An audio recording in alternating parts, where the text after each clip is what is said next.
Hey guys, welcome back to my channel. My name is Jay, and I am a tarot card reader and witchcraft practitioner, and I live in Los Angeles, California. So today I want to talk to you about what the differences between paganism, witchcraft, Wicca, and Satanism are.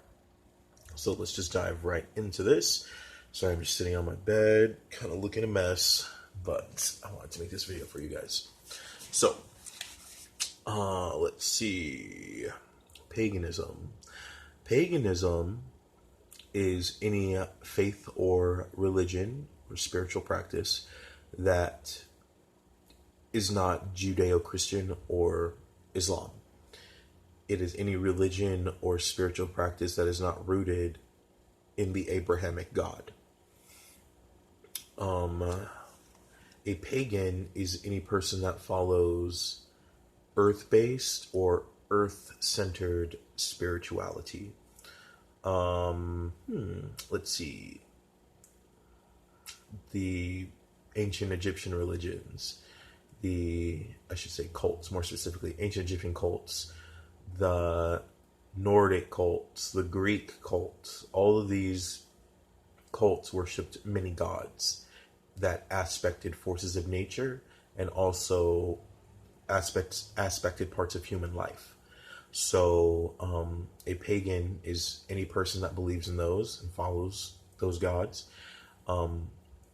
Paganism is classically, it's typified by celebrating the solstices and the equinoxes, the sacred holidays, times and seasons, which are, they're all called different things by different cultures, but universally they're all worshipped. Solstices, equinoxes, they're all the same, just called different things by different, different cultures, different religions.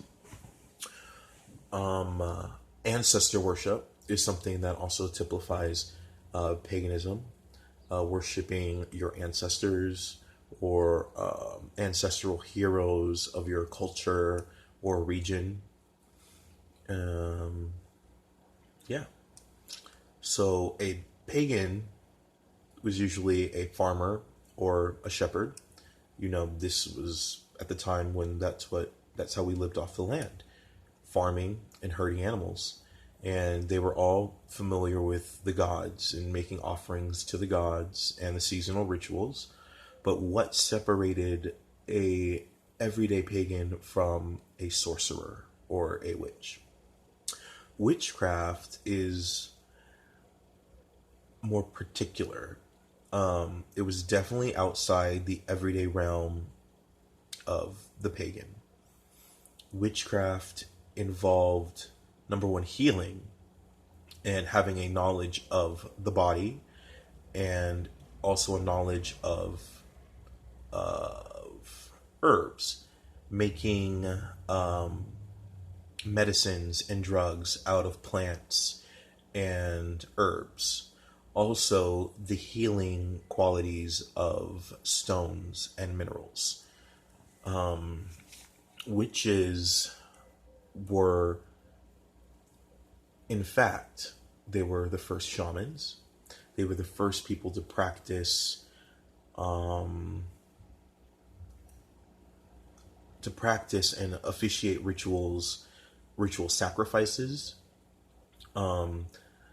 and also divination and spell casting. The witch was someone who had knowledge of the rituals, and because they had knowledge of rituals, they were able to work magic. The knowledge of the rituals came from working with the spirits and working with the gods, usually on behalf of the tribe, on behalf of the community, but that also gave the practitioner to work on behalf of themselves or on behalf of an individual for good or for ill. So, witches, when I think back to the first witches, I of course think of Medea and Circe. And number one, these two were devotees of Hecate, But they also, interestingly, they traced their ancestry to the sun god, Helios. And just as Isis of ancient Egypt, she was the daughter of Ra, the Egyptian sun god.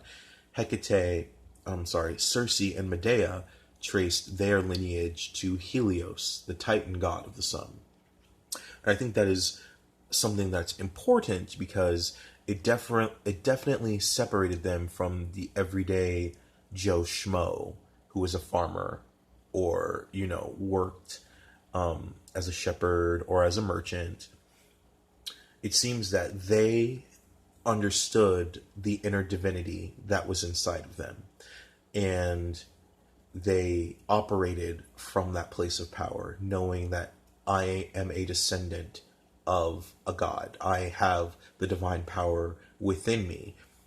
And using that power with the rituals, with the herbs, that gave them their magical potency.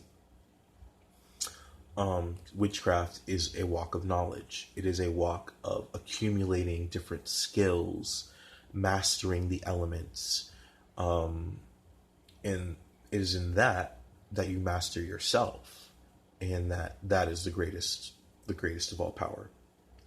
Now, I also have to make a note about the magic, the paganism from the cities versus the paganism of the country. Paganism in the city was dominated by religious cults. The cult of Isis, or the cult of Anubis, or the cult of Apollo, the cult of Athena. There was all these different cults that were, warring against each other for, no, I shouldn't say warring, but it was all these different cults that were, struggling for political power, for supremacy in these cities. Now, the paganism of the country is much more shamanistic in nature. It's much more simpler. This is where we get high and low magic from. High magic is descended from the complicated rituals of the priest cults in the cities versus the very simple, practical magic that was practiced by people in the countryside, folk magic. Now, Wicca is the pagan revival. It came about in the 21st century. Gerald Gardner, he combined folk magic with the ceremonial magic of, medieval grimoires of the Renaissance. He took those rituals, combined it with, pagan mythology, pagan gods, pagan names, and bam, you have Wicca. Now, Wicca, they believe in the Wiccan Rede, which says, ain't it harm none, do what you will. And they also believe in the rule of three, that what you send out will come back to you times three. Moving on from Wicca, we have Satanism, which was popularized by Anton LaVey in the 1960s. And Satanism is basically the inversion of Christianity, just as Christianity is the inversion of paganism. So, Satan is more or less a literary figure. Satan means the adversary. And as the adversary, you are the adversary of the tyrannical Abrahamic religions, Judaism, Christianity, and Islam. These religions follow love by fear, and they have really made the point of what is moral, what is good, what is right in the world. And so if you think of that as, these religions, these mainstream religions of the right-hand path, if they're saying this is what's good, this is what's godly, this is what's holy, as a Satanist, we reject all of that and we do the opposite. Because what these religions say is holy and is good and is morally right is actually spiritual slavery. And it is keeping the worshiper in a state of perpetual servitude. It does not give you any spiritual power in yourself. It says that your spiritual power, it has to come from Jesus. It has to come from Allah. You are just a sheep in his flock. Now, witchcraft, if we go back to following the belief of Medea and Circe, the belief of your divine inheritance, that you are a divine creature and that you have naturally godlike powers within you. The Abrahamic religions shut that down. They don't want you to have godlike power. They don't want you to have spiritual independence. They want you to be a slave to the church, to the mosque, to the temple. Satanism rejects all that.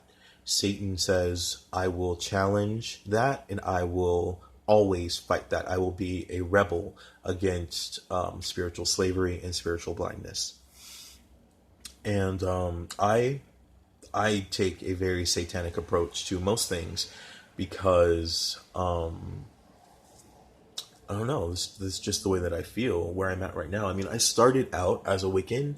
I started out, with my books by Gerald Gardner, with Buckland, Silver Raven Wolf, and I needed that at that time as a witchcraft baby, because that laid the groundwork for the things that I could understand later. If I didn't have that framework, I couldn't build,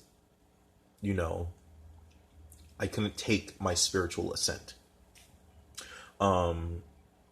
But I personally, I see magic as all-encompassing. I see it as everything is magic. Everything is Tantra. Everything is the goddess. Because the goddess, in my mind, is the birther. She is the mother. And she is the one that is constantly, at every single second, giving birth to reality on the molecular scale, causing those atoms flicker into existence and flicker out of existence. And it is the power of the goddess that is constantly giving birth to physical form, reality, and incarnation. And because of that going back to that, I am a descendant of the sun god. I am a child of the goddess. And because of that, that is where my kingly divine inheritance comes from. It comes from being a devotee, being a child of the god. And yeah, I think I pretty much made all the points that I wanted to make. If anything that I said was a little confusing, please comment below. I'd love to clarify that. Other than that, thanks for taking the time to check out my video, and have a very, very good day. Thank you.